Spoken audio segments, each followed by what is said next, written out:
Sa pagpapatuloy ng inisyatiba ng pamahalaan upang tuluyang wakasan ang insurgency at masiguro ang tuloy-tuloy na pagkakaroon ng kapayapaan sa buong rehiyon, binisita ng DILG Calabarzon kasama ang pamahalaang panlalawigan at pambayan ang 28 barangay sa lalawigan ng Quezon.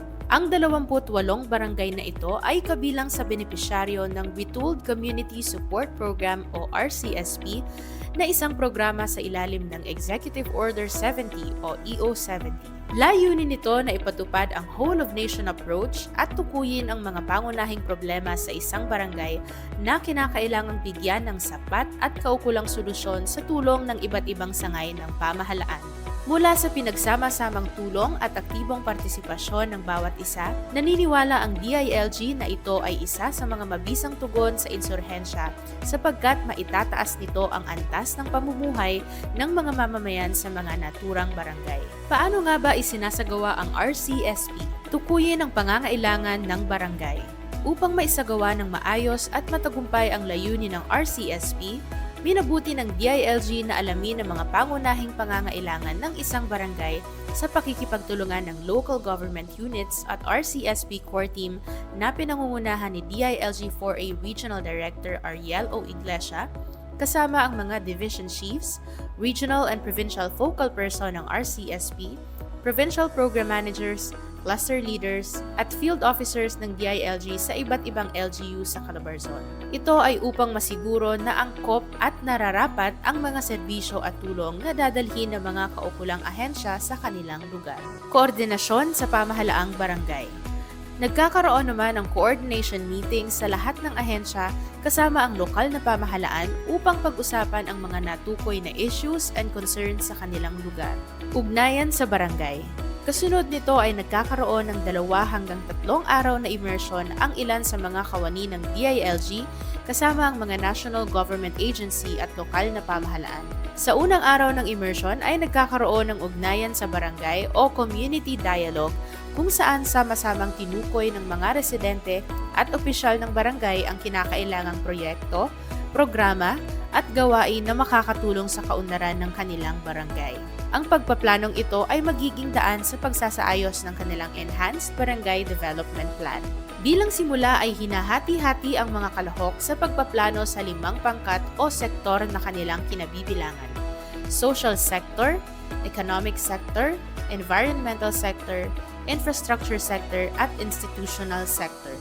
Matapos bumuo ng pangkat ay sisimulan na nila ang pagpaplano. Isinasagawa ito sa pamamagitan ng paglilista sa form at pagdrawing ng kasalukuyang kalagayan ng kanilang barangay ayon sa kanilang sektor. Ito ay may titulong ngayon. Sa kabilang parte ng kanilang output ay kinakailangang mag-drawing ng kanilang pangarap o nais na kalagayan ng barangay. Ito ay may titulong bukas. Sa pagpaplanong ito ay may nakatalagang facilitator mula sa DILG na siyang magbibigay direksyon sa grupo para matukoy ang mga pangunahing issue at concerns na naaayon sa kanilang sektor. Ang mga natukoy na issue at concerns ay may karampatang goals at objectives kung saan inilalagay sa bahagi na ito ang mga paraan kung paano ito bibigyang solusyon. Sa ikatlong bahagi ng form ay kung saan ilalagay ang mga programa, proyekto at aktibidad o solusyon na makakatulong para isakatuparan ang ninanais na kalagayan ng barangay sa hinaharap. Ang mga tutukuying PPAs ay dapat tugma sa mga inilistang goals at objectives. Matapos ang sama-samang pagtukoy sa mga issues and concerns, sila ay pumipili ng kinatawan mula sa kanilang sektor upang ipaliwanag ang kanilang iginuhit sa ngayon at bukas. Pagkatapos ng pag-uulat ng bawat sektor, ang mga kinatawan mula sa ilang ahensya ng gobyerno at lokal na pamahalaan ay binibigyan ng pagkakataong makapagkomento at makapagbigay ng kaukulang aksyon sa mga nabanggit na problema. Sumunod nito ay inilalahad ng punong barangay ang kasalukuyang vision at mission ng barangay upang masuri ng mga kalahok kung ito ay angkop pa sa kasalukuyang kalagayan ng barangay at baguhin ng mga kalahok kung kinakailangan ayon sa iginuhit na bukas. Irarank ang mga PPAs ayon sa pangangailangan ng barangay. Hindi natatapos sa pagtukoy ng problema ang ugnayan sa barangay at community dialogue. Serbisyo Caravan. Bahagi rin ng programa ang Serbisyo Caravan kung saan nakakatanggap ang mga residente ng pangunahing serbisyo mula sa iba't ibang sangay ng pamahalaan tulad ng libreng serbisyo medikal, libreng gamit sa pagsasaka at kung ano-ano pa. Ito ay isa sa mga paraan ng pamahalaan upang mailapit sa kanila ang lahat ng serbisyo ng gobyerno at maipadama sa kanila na hindi sila nalilimutan kailanman ng pamahalaan. Nais din itong ipaalala na ang lahat ng sangay ng pamahalaan ay kaagapay nila sa kapayapaan at kaunlaran ng kanilang bayan, lalo na ang kanilang lokal na pamayanan. Ang mga ahensya at lokal na pamahalaan ay sama-sama at tulong-tulong na nagbibigay ng technical assistance upang ang mga kinakailangang proyekto, programa at aktibidad sa kanilang lugar ay maisakatuparan. Nagbibigay ng technical assistance ang mga kawani ng DILG sa tamang proseso at pagbalangkas ng Enhanced Barangay Development Plan sa pamamagitan ng BDP na tumukoy sa mga PPAs na nais at kinakailangan ng mga residente ay bibigyang solusyon sa tulong ng iba pang ahensya ng gobyerno. Matapos ang pagpaplano at pagtukoy ng mga issue, sama-samang tinutukoy ng mga residente ang proyektong nais nilang ipatupad sa kanilang barangay na maaaring pondohan sa ilalim ng LGSF SBDP o Support to Barangay Development Program ng NTF-ELCAC. Kaya naman nagkaroon ng agarang site validation kasama ang engineers ng ahensya. Matapos ang ugnayan sa barangay at serbisyo caravan, patuloy ang interventions na gagawin ng LGU upang bigyang solusyon ang mga natukoy na problema sa kanilang barangay.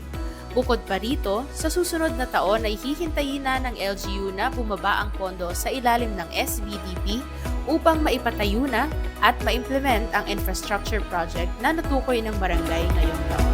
Capacity Development.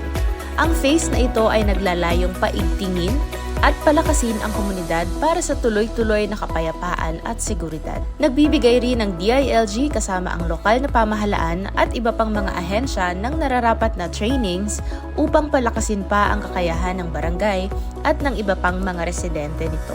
Implementation of PPAs. Matapos ang CapDev, ang implementasyon ng mga programa, proyekto at aktibidad na nakapaloob sa isinagawang EBDP ay dapat maisagawa ng barangay sa naaayon na timeline nito. Town Hall Sessions. Nagkakaroon ng Town Hall Sessions ang lokal na pamahalaan upang masiguro na ang ahensya ng pamahalaan ay nagkakaisa upang tugunan ang mga natukoy na issue at concerns ng barangay, lalo na kung ito ay hindi kayang tugunan ng lokal na pamahalaan. Sa pangunguna ng ahensya ng DILG, nagkakaroon ng pagkakaisa ang RTF-ELCAC upang patuloy na suportahan at maisagawa ang nararapat na resolusyon tulad ng pagbibigay ng kaukulang pondo para sa implementasyon ng proyekto o programa kaugnay ng mga natukoy na problema. Monitoring and Evaluation. Matapos maisagawa ng barangay ang lahat ng RCSP process, ang aming ahensya ay hindi tumitigil sa pagmomonitor upang masiguro na ang mga natukoy na PPAs, lalo na ang implementasyon ng priority program na natukoy sa ilalim ng ugnayan sa barangay. Nagsusumite ang RCSP team ng kaukulang reports para sa kaukulang pag-usad ng mga ito. Narito naman ang mga barangay na benepisyaryo ng RCSP ngayong taon.